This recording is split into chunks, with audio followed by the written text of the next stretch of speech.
The U.S. economy is closing 2023 on a high note, and that actually surprised a lot of people. Many experts predicted the U.S. would fall into a recession this year, mostly driven by the Federal Reserve's interest rate hikes.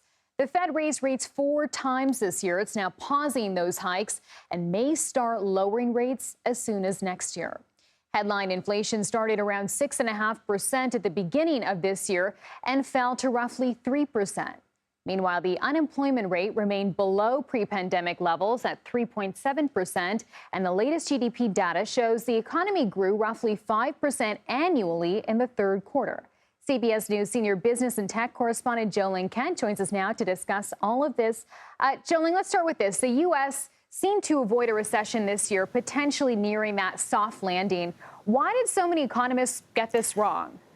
Yeah, I think if you just roll it back to December 2022, inflation 6.5%, food prices up 10%. Economists were looking at the Fed hiking rates, and so basically forecasting a situation where money was going to get a lot more expensive and people were going to pull back on their spending. We didn't see that happen as much. In fact, we are getting closer and closer to a soft landing. But if we look ahead, these economists are still predicting that it may be possible that we enter a mild recession here next year, but overall expecting a soft landing. But when you look at the words of the Fed Chair Jerome Powell, we know that he and the FOMC are exercising a lot of caution to try to land this plane as gently as possible. A soft landing is really, really hard to do.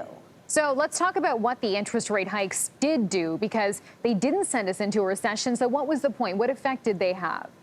Oh, the interest rate hikes were incredibly effective for reducing inflation. The idea is interest rates make money a lot more expensive, right? You're talking about credit cards, mortgages, all of it. And so by making money more expensive, people were either going to spend less or just hold their fire and not spend as much. We saw so much spending during the pandemic, so much pent-up savings, right? And so if you look at that, the rate hikes did exactly what they were supposed to do. And the 2 pauses at the end of the year here were quite effective, even though they were technically, non-actions, right? But the Fed Chair Jerome Powell, once again, acting very carefully with the FOMC to try to land this plane. But basically, by reducing the amount of spending and the rate of spending, that is what brings inflation down. Now, we're still way above the 2% target that the Fed wants to hit. We're still up around 3%, and we're not exactly expected to hit that 2%